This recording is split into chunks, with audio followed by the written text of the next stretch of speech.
आश्रय वृद्धाश्रम म्हणजे अगदी बरोबर ठिकाणी उभा आहे मी.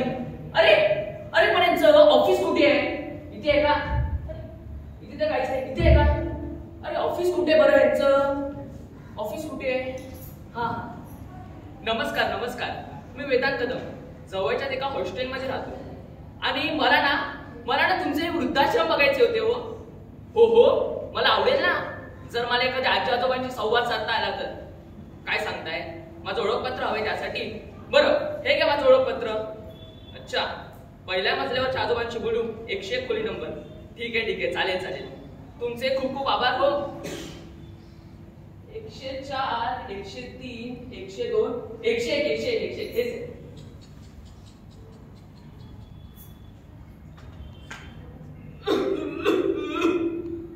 रम्याला वाटतं चादर बदलायला नेहमी दुपारच्याच वेळेला येतो. हा कोण आपण? नमस्कार आजोबा. मी वेदांत जवळच्याच एका हॉस्टेलमध्ये राहतो आणि मला तुमच्याशी थोडं बोलायचं होतं.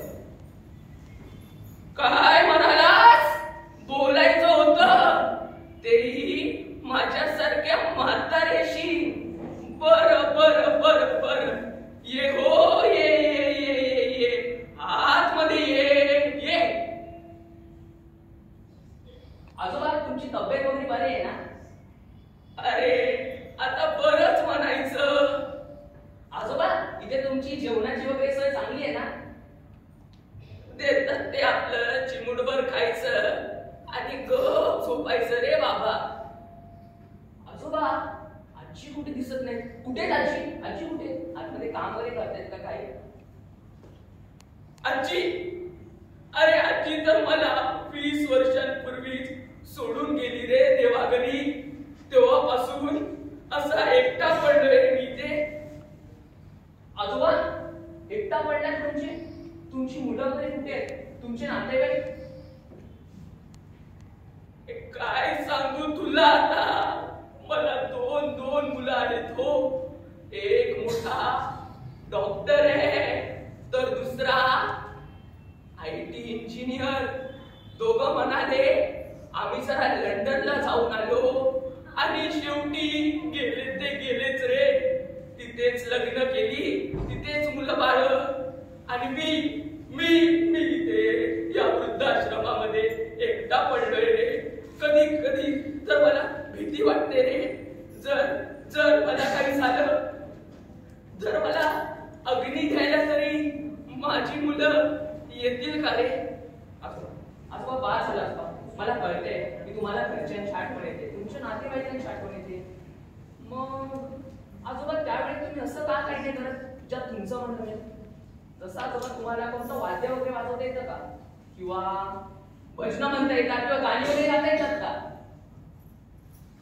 तसा मला तबला वाजवायला येतो पण आता वयाच्या मनाने भीतीच वाटते. हो तबला वाजवता माझाच तबला वाजला तर. पण एक गोष्ट करू शकतो. आजूबाजूच्या लोकांना गोळा करू शकतो, त्यांना मार्गदर्शन करू शकतो आम्ही.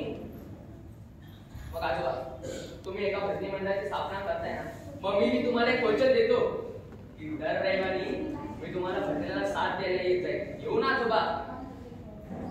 अरे येऊ काय विचारतोस? नक्की ये. हो नक्की ये. आणि आपल्या मित्रांना पण घेऊन ये. थांब जरा मी तुझ्यासाठी बिस्किट आणतो. अहो आजोबा राहून दे. तसे आता मी छान जेवून आलोय. त्यापेक्षा मला तुम्ही वृद्धाश्रमातली बाग दाखवता का? बाग बघायची होय? चल मग बागेतच जाऊ आपण. बरं आजोबा या. हे गोष्ट सांगू काय रे? आता जशी माझी काळजी घेतोयस तशी म्हातारपणे स्वतःच्या आई वडिलांची हो काळजी घे. कारण आई वडील पेक्षा मोठा कोणता देव नाही रे. आजोबा अवश्य घे. चला आपण बागेत जाऊया.